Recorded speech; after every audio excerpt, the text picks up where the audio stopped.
Sapung hupung nukjagui tangwa Bangla hani raida sayati phaibai hastewa habui tangmani tei moni loge tabok hetei no kotor samang khaisiwa Bangladesh ni raida sayati phainai rok Bangladeshi rok mohaino tei kaisa saki nukjakha Bangladesh ni raida sayati phaibai Tripura hastewa habui dol thumoi sikok mangkhok tei dakati rok ngaisiwo mohaino saki kotor nukjakha Udaipur ni krung sawo kokti salo Kokmani bisinti Saiman Jakha Udaipur RK Pur Thanani Police by Romjak Khaniwa Saiman Jakha Bangla Hani Raida Sayati Phaibai Dol Thumoi Sikok Mangkhokte Dakati Khai ও 18 তারিখ মধ্যপাড়াস্থিত তুলসী দাস মোদক একজন retired person ওনার বাড়িতে দুপুর 1:30 নাগাদ একটা চুরির ঘটনা সংঘটিত হয়।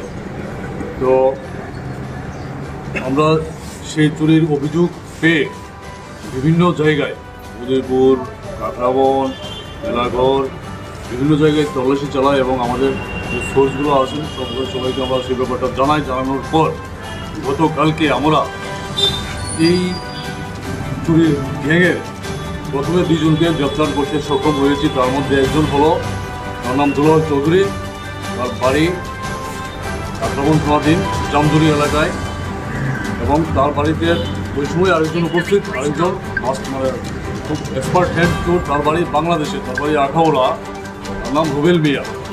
তাদেরকে আমরা প্রথমে গ্রেপ্তার করি, তারপর তাদেরকে জিজ্ঞাসাবাদের মাধ্যমে আরেকজন বিল্লাল হোসেন তাকে রাত্রেবেলায় আমরা গ্রেপ্তার করি।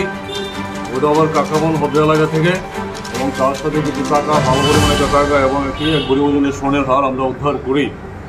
এবার তাদের কাছে আমরা যখন জিজ্ঞেস করলাম যে তোমরা তো দীর্ঘদিন যাবত এই চুরিগুলো করছো এবং সেই চুরিগুলোর মালগুলি কোথায়, তোমরা কার কাছে বিক্রি করছো, তখন তারা আমাদেরকে ক্লিয়ারলি বলে যে উদয়পুরের একজন জুয়েলারি ব্যবসা করে ওনার কাছে বিক্রি করছেন।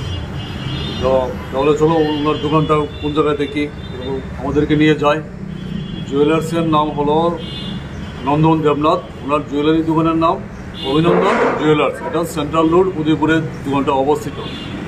তো এই যে চুরির গ্যাং যতটুকু আমরা তদন্তে পেয়েছি তার মধ্যে 10 থেকে 12 জনের একটা গ্যাং কাজ করছে উদয়পুর এবং উদয়পুর সহ বিভিন্ন এলাকাতে তারা এই গ্যাংটা কাজ করছে। তার মধ্যে আমরা আপাতত 3 জনকে অ্যারেস্ট করতে পেরেছি এবং এই মালগুলি যে রিসিভ করেন, মালগুলি যে রাখেন, তার মধ্যে একজনকে আমরা পেয়েছি। আরও আছে যারা এই ধরনের মাল, চুরির মাল কিনে বা রাখে। আমাদের তদন্ত চলছে।